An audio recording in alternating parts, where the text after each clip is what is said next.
Halo semuanya, selamat datang di 90 menit bola. Kita awal informasi kali ini dari kabar pelatih Persija komentari laga lawan Persib. Pelatih Persija Carlos Peña buka suara soal rivalitas timnya dengan Persib Bandung. Persija dan Persib akan bertemu di pekan ke-6 Liga 1 pada Senin 23 September sore di Stadion Sijalak Harupat Bandung. Peña mengatakan sudah mengetahui rivalitas kedua kesebelasan dan tingginya harapan supporter untuk menang. Oleh karena itu Peña berharap bisa memetik kemenangan dan dipersembahkan untuk Jakmania. Persib dan Persija adalah laga besar. Saya dengar dari staf pelatih dan pemain. Saya melihat pertandingan terakhir Persib dan Persija, ucap Peña dalam konferensi pers pada Minggu 22 September. Kemarin para supporter mendukung kami saat latihan. Kami merasa bertanggung jawab sebagai pemain dan pelatih untuk bertanding di sana dan berharap dapat hasil yang bagus untuk para supporter, tambah Peña. Persib masih tanpa David da Silva lawan Persija. Persib akan melawan Persija di pekan ke-6 Liga 1. Laga tersebut akan tersaji di Stadion Sijalak Harupat Bandung pada Senin 21 September sore. Pada laga ini, Persib belum bisa diperkuat striker asingnya yakni David da Silva. Penyerang asal Brazil itu absen karena cedera meski sudah mengikuti latihan. Absennya da Silva jelas kerugian bagi Persib, sebab dua laga melawan Persija musim lalu, David da Silva sukses bikin 3 gol untuk Persib. Kendati tanpa David da Silva, Hoda tetap percaya menatap laga lawan Persija. Pelatih asal Kroasia itu tahu betul pertandingan melawan Macan Kemayoran sangat penting bagi Persib dan Bobotoh. 3 pemain putra daerah Malang yang mulai tersingkir di Arema FC. Nama pertama ada Dendi Santoso hanya jadi penghangat bangku cadangan. Sang pelatih Jorge Connelly memilih 2 winger yang lebih muda sebagai penggantinya yakni Salim Tuharia dan Tito Hamzah. Sepertinya sang pelatih memilih winger yang punya kecepatan. Singoedan cukup sering mengandalkan serangan balik cepat. Dendi sudah membela Arema sejak tahun 2008. Nama kedua ada Jayus Haryono. Posisinya sebagai gelandang bertahan membuatnya harus bersaing dengan pemain asing antara Pablo Oliveira dan Julian Guevara. Kedua pemain asing itu pun turut bergantian, sementara satu gelandang lain diisi pemain muda Arkan Fikri. Saat ini Jayus baru tampil dalam 1 pertandingan saja. Dia menjadi starter pada pekan pertama melawan Dewa United. Nama ketiga ada Sultan Fajar. Setelah merantau di Liga 2 dan kasta tertinggi bersama Persis Solo, kesempatan berkontribusi untuk tim tanah kelahirannya datang. Sayang Sultan hanya jadi pemanis bangku cadangan. Nasibnya sama seperti putra daerah lainnya Jayus Haryono, karena mereka memiliki posisi yang sama, sehingga Sultan juga harus bersaing dengan 2 gelandang asing Pablo dan Julian Guevara. Bahkan sejak turnamen Piala Presiden 2024, Sultan tidak mendapatkan kesempatan untuk turun. Kondisi Yance Sayuri usai pingsan hadang bola. Kejadian horor menimpa pemain Malut United Yance Sayuri. Pemain berusia 26 tahun itu sempat pingsan di lapangan. Momen horor yang menimpa Yance Sayuri itu terjadi saat Bali United melancarkan serangan ke area pertahanan Malut United. Sebuah sepakan yang dilakukan pemain Bali United kemudian coba dihadang oleh Yance. Kondisi Yance Sayuri sempat membuat panik. Namun perlahan ex pemain PSM Makassar itu sudah stabil, terutama setelah ia tiba di rumah sakit. Namun Yance Sayuri masih harus bertahan cukup lama di rumah sakit.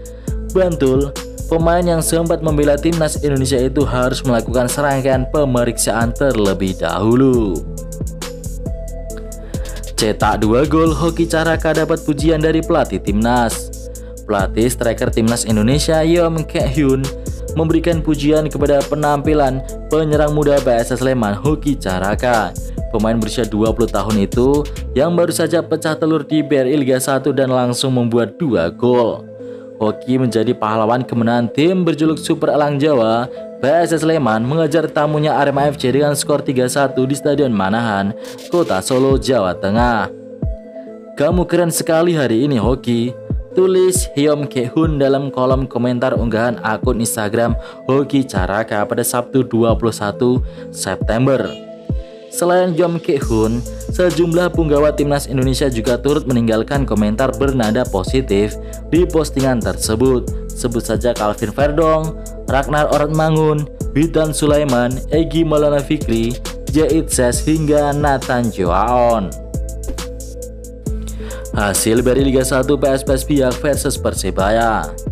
Persebaya memetik kemenangan di pekan ke-6 Liga 1 melawan PSPS Biak di Stadion Kapten Iwayan Dipta. Gol tunggal Persebaya di laga ini tercipta pada menit ke-16. Sepak pojok Rivera berhasil ditanduk Flavio Silva ke gawang Biak. Setelah unggul, Persebaya cuma bertahan sepanjang laga. Biak kesulitan mencetak gol ke gawang Persebaya karena pertahanan kokoh dari anak-anak bajul ijo. Persebaya memang tak memiliki bus, tapi Persebaya bisa parkir bus dan ke puncak klasemen sementara BRI Liga 1.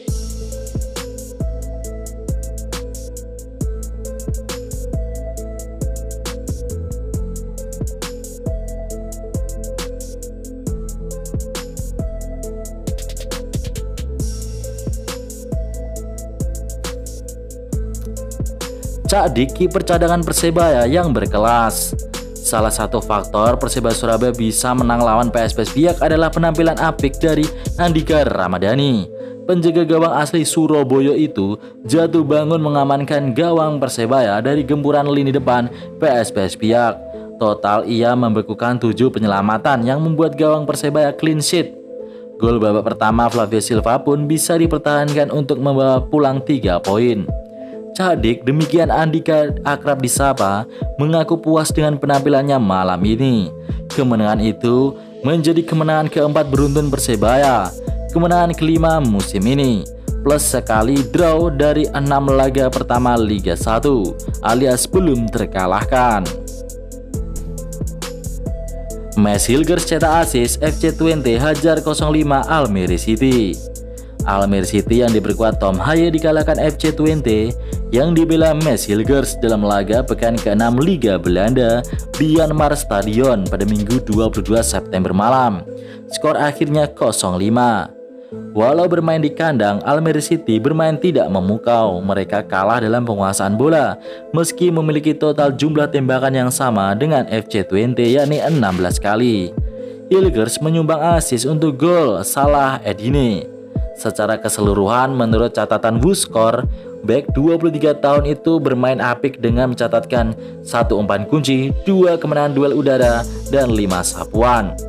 Di sisi lain, Tom Haye hanya bermain sampai menit ke-57. Selama di lapangan, ia melepaskan 3 umpan kunci meski persentase umpan suksesnya mencapai 70%. Ia juga membuat 1 dribble dan tackle sukses 1. Dengan hasil ini, Almere City masih tertahan di urutan 17 dengan 2 poin aja. Sementara FC Twente bertengger di urutan 4 dengan 11 poin di Liga Belanda.